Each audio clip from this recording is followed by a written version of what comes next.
సుమన్ టీవీలో మీ personal and business promotions కోసం కింది నెంబర్కి కాంటాక్ట్ చేయండి.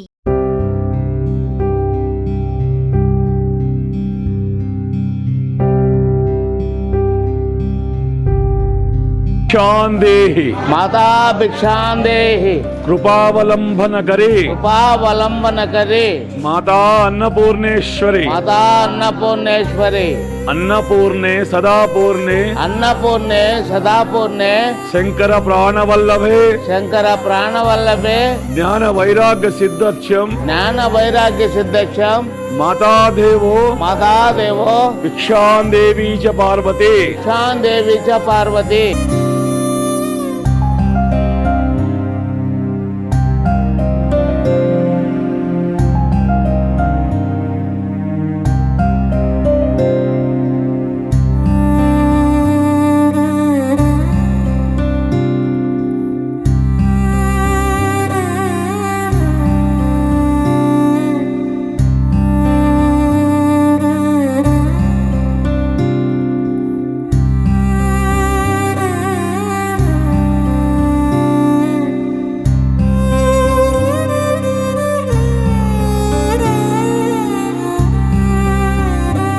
ఏం పేరు నీ పేరు? లక్ష్మమ్మ. లక్ష్మమ్మ. ఎక్కడి నుంచి వస్తున్నారు మీరు? నేను రిమ్స్లో నుంచి వచ్చిన. రిమ్స్లో నుంచా? ఓకే. ఎట్లుంది ఇక్కడ ఆశ్రమం అంతా? బాగుందమ్మా. బాగుంది. ఫుడ్ అంతా, ఫుడ్డు, వాతావరణం బాగుంది. ఫుడ్ బాగుంది. మాకు ఏం కొత్త లేదు. మంచాలు ఉన్నాయి, పరుపులు ఉన్నాయి, దుండులు ఉన్నాయి. మళ్ళీ మాకు తినేదానికి 4 అయిందంటే పొద్దున్నే టీ, సాయంత్రం టీ. మాకు మా ఇండ్ల కాడగా జరగదు మేడం. అంత బాగా టైం టు టైం అంతా ఏర్పాట్లన్నీ కూడా బాగుంటాయి. ఏర్పాట్లన్నీ. ఫుడ్ టేస్ట్ బాగుందా? ఫుడ్ టేస్ట్ బాగుంది. ఓకే. ఎప్పుడు ఇలాగా. కానీ మాకు ఒక కొడుకు చూసుకున్నట్టు చూసుకుంటాం. ఎక్కడ ఆ కొడుకు? ఎక్కడ ఆ బిడ్డ కొడుకు మనకు బో పెట్టేది ఆ బిడ్డ కొడుకు. అంతే కదా మేడం. మనం అన్నీ వదిలిస్తే ఆ బిడ్డ మనకి బిడ్డ. ఆ కొడుకు అంతే. మా ఇండ్ల కాడ కూడా అట్లా చూడరు. అంత బాగా చూస్తాం. మాకే ఒక ప్రాబ్లం లేదు మేడం. మా ఇష్టంగా మేమే చేసుకొని మేము పెట్టుకొని మేమే చూసుకుంటాం. మాకు ఏ ఒక ప్రాబ్లం. నమస్తే, welcome to Suman TV, Annamayya district. ఇప్పుడైతే మనం సిద్ధవటంలో ఉన్నాము. చాలామంది ఒక మనిషిని గుర్తుపెట్టుకోవాలి అని అంటే 100 ఏళ్ళు బతకాలి అని అంటారు. కాదు, 100 ఏళ్ళు బతకని అవసరం లేదు. ఒక్కరోజు ఏదైనా మంచి పని చేస్తే చాలు, జీవితాంతం ప్రజల గుండెల్లో అయితే వాళ్ళు ఉంటారు. ఏంటి ఆ మంచితనం అని అంటారా? ఎంతో అనాథ శవాలకి అంత్యక్రియలు చేశారు. ఆయన ఎవరో కాదు, మల్లిశెట్టి వెంకటరమణ గారు. అంత గొప్ప వ్యక్తిని అయితే ఇప్పుడు మనం పరిచయం చేస్తాం. సార్ నమస్తే. సార్ నమస్తే అమ్మా. సార్ ఎలా ఉన్నారు సార్? బాగున్నాను సార్. ఈరోజు నేను మిమ్మల్ని కలవడం నిజంగా నా అదృష్టమనే చెప్పుకోవాలి సార్. ఇలాంటి వ్యక్తులు నేను చాలా తక్కువగా చూస్తుంటాను. ఎందుకంటారా, అనాథ శవాలను దగ్గర తీసుకొని మీరు అంత్యక్రియలు చేస్తున్నారు అన్న మాట వింటానే నేను ఇక్కడికైతే రావడం జరిగింది సార్. మొదటి మాట అమ్మ, అనాథ శవం కాదు, గుర్తు తెలియని దేహం. ఓకే. అనాథ అంటే ఎవరు ఏ బంధం లేని వాళ్ళు. తల్లి బంధము, తండ్రి బంధం, ఏదో ఒక బంధం లేకుండా మనిషి రాడు. కానీ చనిపోయిన సమయానికి అతను ఎవరు తెలియకుండా పడిపోయినాడు కాబట్టి అది గుర్తు తెలియని దేహం. ఈ అనాథ శవాన్ని ఎక్కడైనా అనకుండా గుర్తు తెలియని దేహం అనండి.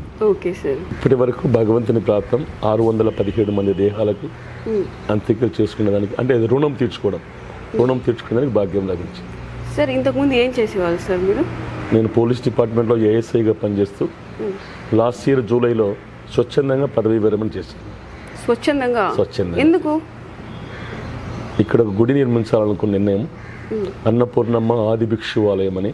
ఆ ఆలయ నిర్మాణం కోసం గుడి నిర్మాణంలో ఎక్కువ ఖర్చు అయింది.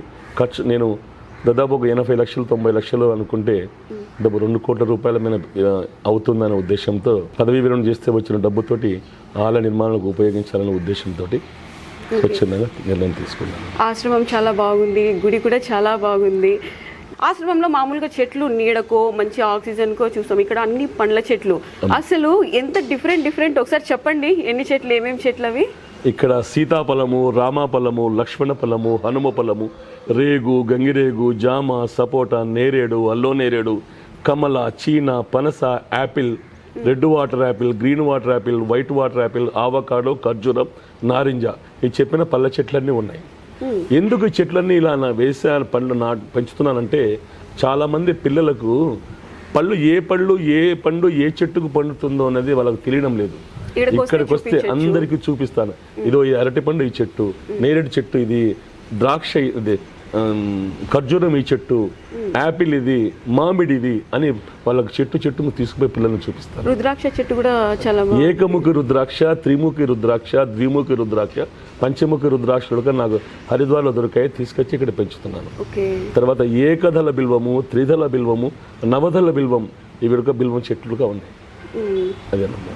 చాలా చెట్లు, ఎంత బాగా ప్రశాంతమైన ఆహ్లాదకరమైన వాతావరణంలో ఆశ్రమం ఉంది. ఆశ్రమం పక్కనే గుడి ఉంది. చాలా చాలా హ్యాపీగా ఉంది సార్.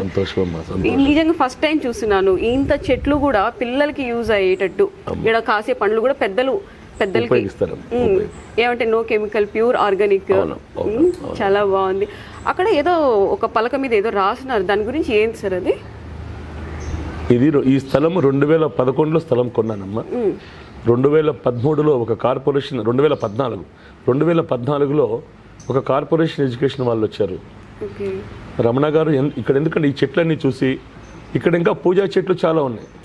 రాగి, మర్రి, మద్ది, జమ్మి, జువ్వి, ఏకదళము, త్రిదళము, నవదళము, శ్రీగంధము, తర్వాత ఏకముఖి, రుద్రాక్షలు, ఎన్ని చెట్లన్నీ చూసి రమణ గారు చెట్లన్నీ సేకరించారు. 2 బోర్లు వేశారు. రోడ్డు పాయింట్కి ఉంది. ఎంత ఖర్చు అయింది, బాగుంది అంటే ఓ 80-85 లక్షలు అయింటుందండి అని అన్నాను.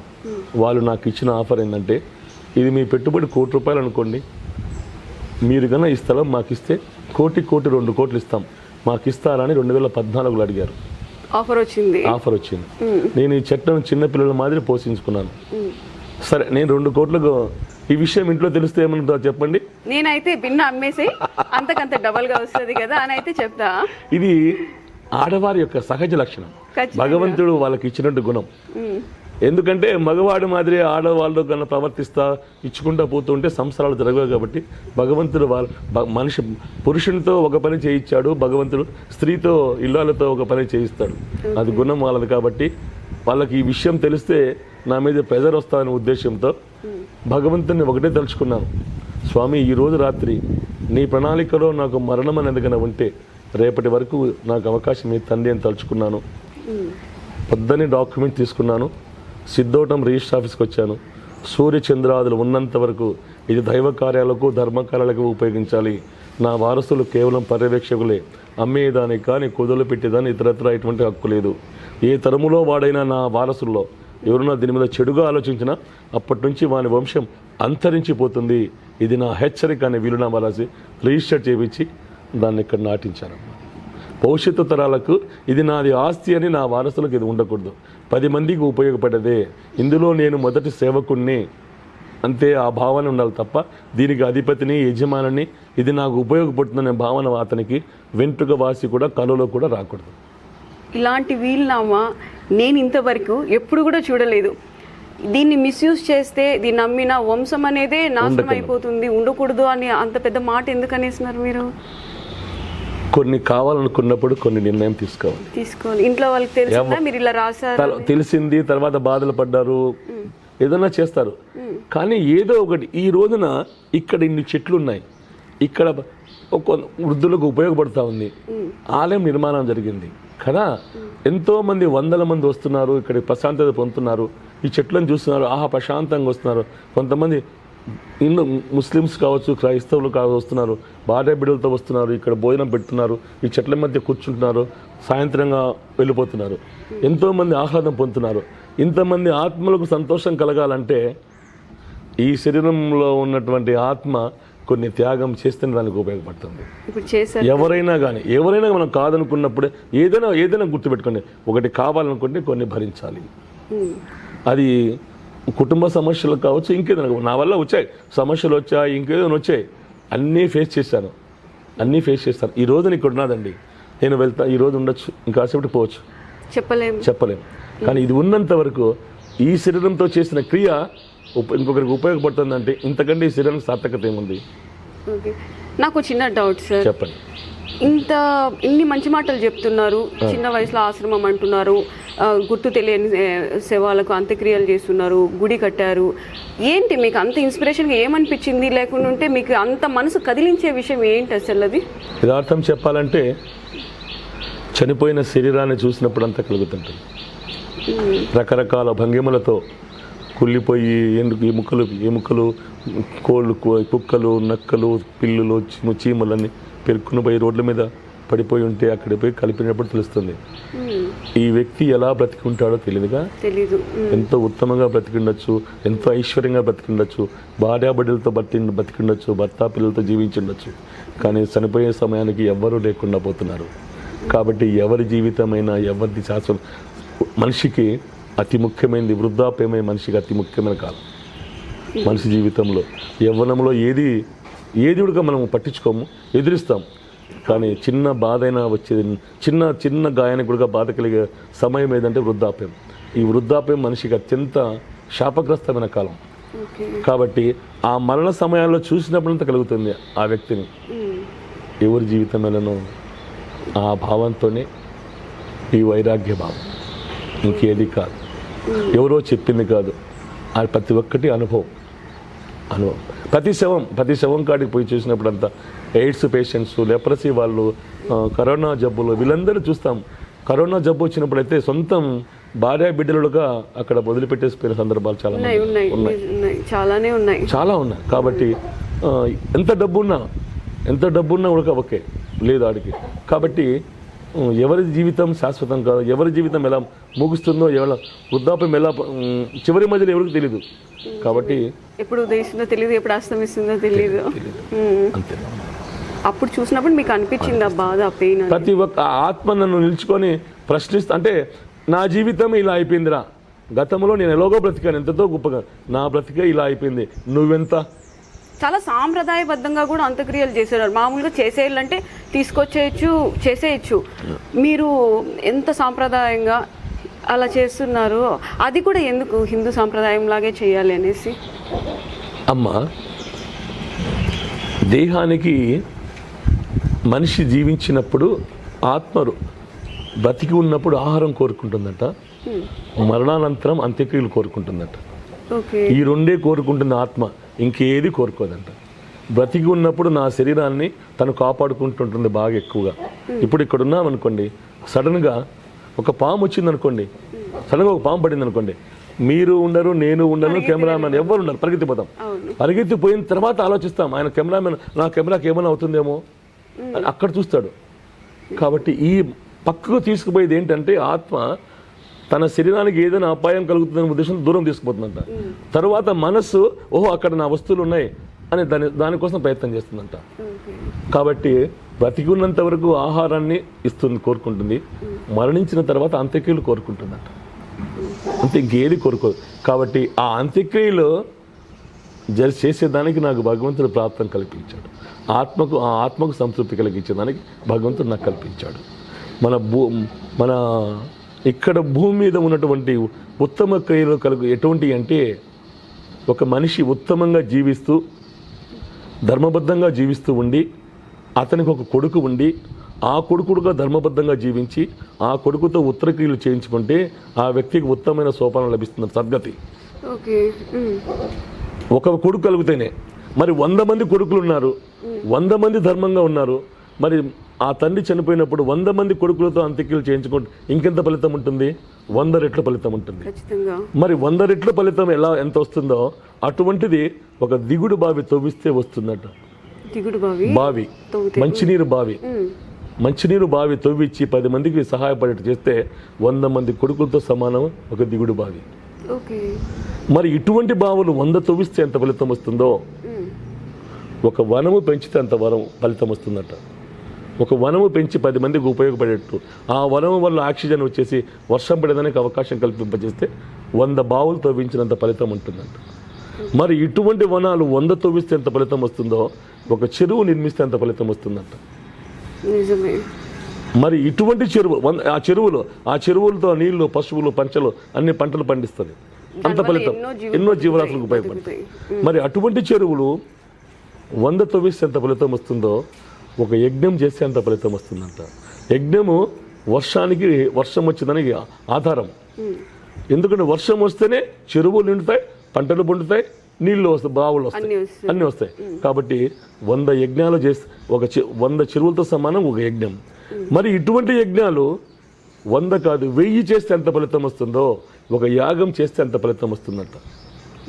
1000 యజ్ఞాలతో సమానం ఒక యాగం. మరి ఇటువంటి యాగాలు 10,000 చేస్తే 10,000 చేస్తే ఎంత ఫలితం వస్తుందో ఒక గుర్తు తెలియని దేహానికి, అనాథ అంటాం కదా, ఆ అనాథ దేహానికి నీవు నాదులవై నువ్వు బాధ్యత కలిగించి ఒక తండ్రికి పుత్రుడు ఏ విధంగా చేస్తాడో ఆ విధంగా ప్రతిఫలాపేక్ష రహితంగా అంత్యక్రియలు చేస్తే అంత ఫలితం వస్తుందంటారు. అల్టిమేట్ ఈ భూమి మీద ఉన్నటువంటి భగవంతునికి ఇష్టమైంది మంచి ఉత్తమోత్తమైన కార్యం ఏదంటే ప్రతిఫలాపేక్ష లేకుండా దేహానికి అంత్యక్రియలు చేయడం. ఆ భాగ్యాన్ని నాకు భగవంతుడు ఇచ్చాడు. నేను భగవంతుని మొదట కోరుకున్నాను, స్వామి ఒక 50 మందికి చేసేదానికి అవకాశం కల్పించు చాలు అని.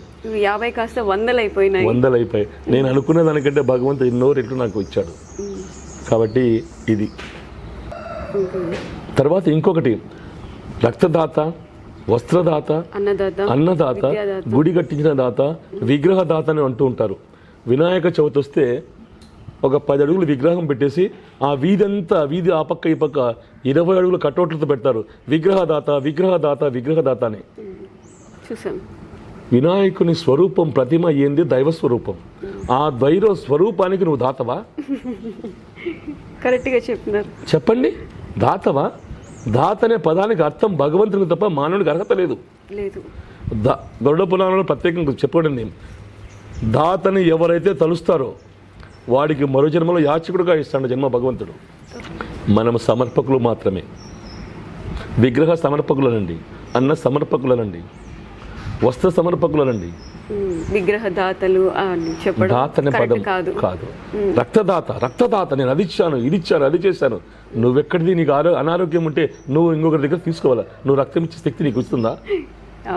నువ్వు పేదవాడిగా దరిద్రంగా ఉంటే నువ్వు ఇంకొకరికి పెట్టే స్థితి వస్తుందా? రాదు కదా. మరి ఇచ్చేదంతా ఎంత ఎవరు? దేవుడు. మరి ఆయన్ని పక్కన పెట్టేసి నువ్వు ముందుకు వస్తావేంటి? అదే ఇది హైలైట్ కోసం వస్తాను. కాబట్టి ఇదంతా మనం ఎందుకంటే ఒకరిని చూసుకుని ఒకరు అవుతున్నంత యథార్థమైన భావాన్ని మనం తలుచుకుంటూ ఉండాలి. అతి ముఖ్యంగా ఈ మీ సుమన్ టీవీ వాళ్ళ తరపున నేను రిక్వెస్ట్ చేసుకుంటున్నాను ఏంటంటే, ముఖ్యంగా మనిషికి అతి ముఖ్యమైనది ఏంటంటే, అతి ముఖ్యమైన మన పాత్ర ఏంటంటే మనకు జన్మనిచ్చిన తల్లిదండ్రులను బాగా చూసుకోవడం. తల్లిదండ్రులను చాలామంది నేను ఇష్టపడుతున్నాను, ప్రేమిస్తున్నాను, అది ఇస్తున్నాను, ఇది ఇస్తున్నాను, మమ్మీ ఐ లవ్ యూ అమ్మ, I love you mummy, I love you నాన్న అంటూ ఉంటారు. అమ్మ తల్లిదండ్రులను ప్రేమించకూడదండి. ఎందుకు? తల్లిదండ్రులను పూజించాలి.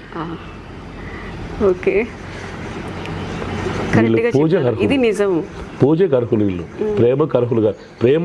భార్యను ప్రేమించండి, భర్తను ప్రేమించండి, పిల్లల్ని ప్రేమించండి, కానీ తల్లిదండ్రులను మాత్రం పూజించాలి. నేను ఒప్పుకుంటా ఈ మాట. కాబట్టి అమ్మ తల్లిదండ్రులను మీ తరపు నేను కోరుకునేది ఏంటంటే తల్లిదండ్రులను బాగా చూడండి.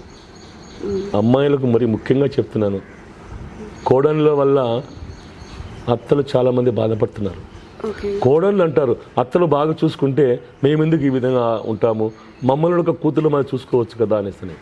కానీ ఆ స్థితి నీకు తెలియాలంటే, ఆ బాధ నీకు తెలియాలంటే నువ్వు అత్త స్థానం పోయి వచ్చినప్పుడు నీకు ఆ బాధ తెలుస్తుంది. అంతవరకు నా కొడుకు నేను చెప్పిన మాట వింటున్నాను కొడుకు. కొన్నిసార్లు భార్య వచ్చినప్పుడు భార్య మాటకు విలువ ఇచ్చినప్పుడు ఏమవుతుందంటే ఆ తల్లి హృదయం ఏమవుతుందంటే, ఓహో నా కొడుకు నాకు విలువ తగ్గుతుందేమో అని ఆ ఫీలింగ్లోకి వెళ్ళిపోయేసి ఆ భయంతో కలిగినటువంటి బాధ తప్ప మిమ్మల్ని వేధించాలని, కోడల్ని వేధించాలని సాధ్యమైనంత వరకు ఏ స్త్రీ అనుకోదు. తన కొడుకు తన దగ్గర నుంచి పలాయిస్తే పక్క స్త్రీకి వెళ్తున్నాడు, కోడలు కానీ ఎవరైనా కానీ అని ఆ భావంలో అంటారు తప్ప అది ఎంతకాలం జీవిస్తారమ్మా? 5 ఏళ్ళు 10 ఏళ్ళు ఎంతకాలం జీవిస్తారు. కానీ ఆ ఓపికతో భరించండి. ఎందుకంటే స్త్రీకి మాతృత్వం లభిస్తేనే జన్మకు సార్థకత. ఇప్పుడు మీరున్నారు, మీకు సార్థకత, మీకు మాతృత్వం లభిస్తేనే సార్థకత. ఈ మాతృత్వం ఎలా వచ్చింది? ఇంకొక పురుషుడి వల్ల వచ్చింది. ఆ పురుషుడు లేకపోతే మీకు మాతృత్వం లేదు కదా. ఆ పురుషుడిని ఇచ్చిన 2 శిరాలు ఉన్నాయి, అత్తమామలు. ఆ అత్తమామలను మీరు మాటల రూపంలో కానీ చేతుల రూపంలో నొప్పిస్తే ఆ పాప ఫలితము, మీరు ఎన్ని పుణ్యకారాలు చేయండి, ఎన్ని ధర్మకారాలు చేయండి, ఎన్నైనా చేయండి, ఆ పాప ఫలితము 24 జన్మలు నికృష్ట జన్మ ఉంటుందని చెప్తుంది గరుడ పురాణం. అత్తమామలను బాగా చూసుకోవాలి. అలాగే కొంతమంది కొడుకులు ఏం చేస్తారంటే, దొంగనా కొడుకు మా నాన్న ఏమి ఇవ్వలేదు, ఏం పెట్టలేదు, వాళ్ళ నాయన చూడు ఎంత ఇచ్చాడో, వీళ్ళ నాయన చూడు ఎంత ఇచ్చాడో అని అనుకుంటుంటారు తప్ప, ఇన్ని కోటాను కోట్లటువంటి విలువైనటువంటి శరీరం మనకి ఇచ్చిన మన తల్లిదండ్రులే కదా. ఆ విషయాన్ని మర్చిపోయేసి అహంభావంతో అమ్మను నాన్నను కొట్టే వాళ్ళు ఉన్నారు, చెడ్డ మాటలు తిట్టే వాళ్ళు ఉన్నారు, చాలా మటుకు. కాబట్టి అత్యంత పాపకర్మమైనటువంటి ఏంటంటే తల్లి తండ్రి మనసును నొప్పించడం. అలాగే పురుషుని కొడుక కాళ్ళు కడిగి కన్యాదానం చేసిన అత్తమామలను, పురుషునికి వంశము కావాలంటే స్త్రీ ఉండాలి. ఇప్పుడు మీరున్నారు, మీ పిల్లలు ఉన్నారు, మీ పిల్లలు ఎవరి వంశము? మీ భర్త వంశం. మీ వంశానికి రాదు. మీ పురుషునికి మీ వంశం కావాలంటే మీరున్నారా. మిమ్మల్ని ఇచ్చేటప్పుడు మీ తల్లిదండ్రులు మీ భర్త యొక్క కాళ్ళు కడిగి కన్యాదానం చేస్తుంటారు. అలా కాళ్ళు కడిగి కన్యాదానం చేసిన అత్తమామలను ఈ పురుషుడు కూడా మాటల రూపంలో కానీ చేతుల రూపంలో నొప్పిస్తే ఈ పురుషుడి కూడా 24 జన్మలు కర్మ ఫలితం తప్పదు, నికృష్ట జన్మ ఉంటుందని చెప్తుంది. పెళ్ళి అయ్యేటంత వరకు స్త్రీకి తన తల్లిదండ్రులు, పెళ్ళైన తర్వాత తన భర్తకు ఇచ్చిన తల్లిదండ్రులే తల్లిదండ్రులు స్త్రీకి, అత్తమామలు తల్లిదండ్రులు స్త్రీకి. పురుషుడికి తనకు జన్మనిచ్చిన వారు, తన భార్యకు జన్మనిచ్చిన వారుక నలుగురు, 2 తల్లులు 2 తండ్రులు అవుతారు. 4 తల్లిదండ్రులుగా చూసుకోవాల్సిన బాధ్యత పురుషుడిది. అమ్మా నాన్న నొప్పించినా, అత్తమామలు నొప్పించినా, ఎవరిని నొప్పించినా పురుషుడికి 24 జన్మలు తప్పవు. కాబట్టి భగవంతుడు నాకు కష్టాలు, నష్టాలు, బాధలు, అవమానాలు ఎన్నెన్నో ఇచ్చాడు. మొదట్లో నన్ను ఏమనే వాళ్ళంటే, వాడు చచ్చిపోయిన వాళ్ళకు అనాథ సేవ, దిక్కులేని వాళ్ళకి చచ్చిపోయినాడు కదా, వాడు శవాల రమణ, వాడిని పిలిచండి, వాడు చెప్తాడు తీసుకుపోయేవాళ్ళు అని మా అధికారులు కానీ ఇంకెవరైనా కానీ నా ఫ్రెండ్స్ కానీ అనేవాళ్ళు మొదట్లో. అదే వాళ్ళు ఇప్పుడు పరమాత్మ రమణ అన్నాడు కదా, ఆ రమణకు చెప్పండి తీసుకుపోతున్నారు. ఆ పదం నుంచి ఈ పదం వచ్చింది. ఆ రోజు నాకేమి కిరీటం ఏం పోలేదు, ఈ రోజు నా కిరీటం రాలేదు. ఉన్నది ఇది, భగవంతుడు ఏదో ప్రాప్తం ఇచ్చాడు, ఆ రుణాలను తీర్చుకునే దానికి మార్గాన్ని ఇచ్చాడు, ఈ జీవితాన్ని ఇచ్చాడు. కానీ చాలామంది అంటూ ఉంటారు, కొంతమంది రమణ గారు ఇంత కార్యక్రమాలు చేస్తున్నారు, వచ్చే జన్మలో మీరు ఎలా ఉంటారు, ఇలా ఉంటారు, ఎలా పుడతారు కొంతమంది పెద్దలు అంటుంటారు. కానీ భగవంతుడు నేను ఒకటే కోరుకుంటున్నానమ్మా, ఎందుకంటే మళ్ళీ జన్మ నాకు వద్దు. ఒకవేళ జన్మ మళ్ళీ గన ఇస్తాను అని అంటే, భగవంతుడు నా మొర వినే అవకాశం గన ఇస్తే నేను మాత్రం ఏమని కోరుకుంటానంటే, నువ్వు పుట్టించేట్టుగా ఉంటే పిచ్చివాడిగా పుట్టించు అని కోరుకుంటాను. దేనికి అంత మాట సార్? ఎందుకు అలా కోరుకోవాలనుకుంటా అన్నారు? ఈ భూమి మీద అరిషడ్వర్గాలకు తక్కువ లోనయ్యే వ్యక్తి ఎవరంటే పిచ్చివాడు. అంతే అంటారా? ఎస్. ఎందుకు అలా? నాకు రుచికరమైన ఆహారం కావాలా, మంచి వసతైన సౌకర్యమైనటువంటి బెడ్ కావాలి, అందులో ఇంకేదైనా కానీ కావాలి, అటువంటి కోరికలు ఏముండవు. ఏదో అంత పెట్టే తింటాడు, ఉంటారు, జీవిస్తారు, పోతారు. ఒకరిని దోచుకోవాలని, ఒకరి కానీ మీ చెడు కోరే వాళ్ళని కానీ, మిమ్మల్ని ద్వేషించడం కానీ, మీ మీద ఈర్ష్యపడడం కానీ, ఇటువంటి ఏ భావబంధాలు లేకుండా ఉన్నటువంటి జీవి ఏదంటే పిచ్చివాళ్ళు. కాబట్టి ఈ భూమి మీద అత్యంత ఉత్తములు ఏంటంటే పిచ్చివాళ్ళే. ఏదైనా కానీ రకరకాల క్రియేట్ చేసి ఉండొచ్చు, ఇంకేదైనా కావచ్చు, కానీ భగవంతునికి దగ్గరగా ఉన్న వాళ్ళు ఎవరంటే పిచ్చివాళ్ళే. ఏ కళ్ళకపటం తెలియదు, ఏ కల్మషం ఉండదు. కాబట్టి భగవంతుని నాకు కన్నా మళ్ళీ జన్మగా ఇస్తాను అంటే పిచ్చివాడిగా పుట్టించు తండ్రి. మీరు ఏమైనా చెప్పాలనుకుంటాండారా ప్రజలకి? పరోపకారార్థం ఇదం శరీరం, ఈ పదాన్ని అప్పుడప్పుడు తలవండి. తలుస్తూ నేను ఏం చేశాను, నేను తినే తిండి ఎటువంటిది, నేను జీవిస్తున్న జీవితం ఎలాంటిది అనే విషయాన్ని తలుచుకుంటూ, ఓహో నా జీవితంలో నేను తినే తిండి ఇతరులను నొప్పించి కలిగించే తిండి తింటున్నాను అని తెలిసినప్పుడు దాన్ని తగ్గించండి. తలుచుకుంటూ తప్పు చేస్తున్నాను, తప్పులు చేయకుండా ఈ భూమి మీద ఎవ్వరూ లేరు. మనిషి అనేవాడే లేడు. భూమి మీద రాముడు కాదు, కృష్ణుడు కాదు, ఎవ్వరుడక యేసు ప్రభు కాదు, మహమ్మద్ ప్రవక్త కాదు, ఎవ్వరుడక అరిషడ్ లోనైన వాళ్ళే ఏదో ఒక రూపంలో. కానీ కొన్ని తప్పులు మనం తెలిసినప్పుడు, అది తప్పు అని తెలిసినప్పుడు దాన్ని తగ్గించండి. ఓకే, తెలుస్తుంది. 100 తప్పులు చేస్తున్నాం, మనం 100 తప్పులు చేస్తున్నాం. ఒక 10 తగ్గించండి, వీలైతే 20 తగ్గించండి, వీలైతే 30 తగ్గించండి. తగ్గిస్తూ తగ్గిస్తూ తగ్గిస్తూ రండి. తప్పు లేకుండా జీవించడానికి ప్రయత్నించండి. అది వీలు కాదు, ఎవరికి తప్పు చేయకుండా జీవించడానికి ఎవరి వల్ల కాదు. అయినా కానీ తక్కువ తప్పులతో జీవించడానికి ప్రయత్నం చేయండి. ఓకే, చేసేటప్పుడు తెలుస్తుంది ఆ తప్పు, కానీ అది చేయకుండా ఆపుకోండి. తెలిసినప్పుడు పశ్చాత్తాపం కలగండి. కొద్దిగా మారండి, కొద్దిగా మారదాం. మనం ఇప్పుడు నేను తినే తిండి సడన్గా మీరు వచ్చారు, అందులో కొద్దిగా దానికి కొంత వీలైతే ఒక పావుల భాగం పెట్టండి. ఇంకోరికి ఆకలి తీరుతుంది. అది ప్రయత్నం చేయండి. మీకు నాకు ఇద్దరికి బిర్యానీ వచ్చిందండి, మీకు తెలియదు నాకు వచ్చిన బిర్యానీ గురించి. నేను పక్కన పెట్టేసి మేడం నాకు లేదు, నాకు రాలేదు, పంపించలేదు అనుకోని మీ బిర్యానీ తినేసి నా బిర్యానీ మళ్ళీ సాయంత్రం తిన్నాంలే, లేక నా బిర్యానీ తీసుకుపోయి ఇంట్లో తిన్నాంలే, ఇది చేయకండి. అది కూడా తప్పే, చాలా తప్పు. కాబట్టి ప్రయత్నం జీవరాశి కొద్దిగా ఉపయోగపడదాం. చెట్లు నాటండి, ముఖ్యంగా చెట్లు నాటండి. అతి ముఖ్యమైనది చెట్లు. ఈ రోజున చెట్లు ఎక్కడ చూసినా పల్లెల్లో కూడా ఇప్పుడు ప్రతి చోట ఉదాహరణ కడపలో ఒకప్పుడు దండిగా చెట్లు, ఎక్కడ వీధిలో రోడ్ల పక్కన అన్ని చెట్లు ఉన్నాయి. సర్కిల్లో ఉంటే చెట్లు ఉన్నాయి. ఇప్పుడు ఎక్కడ లేదు. టౌన్లే కాదు, పల్లెల్లో కూడా ఎక్కడ చెట్లు లేకుండా ఇండ్లు కట్టి బిల్డింగ్లు కట్టేస్తున్నారు. కాబట్టి ఆర్థికమైన స్థితికే ఇస్తున్నాం విలువ. ప్రకృతికి కావాల్సిన పదార్థాన్ని నాశనం చేస్తున్నాం. ప్రకృతికి అతి ముఖ్యమైనది చెట్లే. ఈ చెట్టును ఎక్కడెక్కడో ఉన్నాడు కదా దాన్ని కొట్టేసి దాంట్లో 10 రూపాయలు డబ్బు వస్తుందని కలపగా చేస్తున్నాం.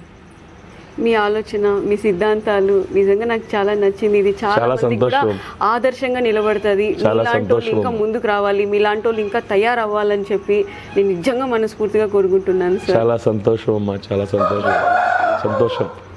సుమన్ టీవీ వారికి ఈ చూస్తున్న వీక్షకులుగా సాధ్యమైనంతవరకు మీకు నచ్చితే నేను నడుస్తున్న జీవితం మీకు ఏమాత్రం కొద్దిగా సంతృప్తి కలిగిస్తే సాధ్యమైనంతవరకు పాటించడానికి ప్రయత్నించండి. Thank you.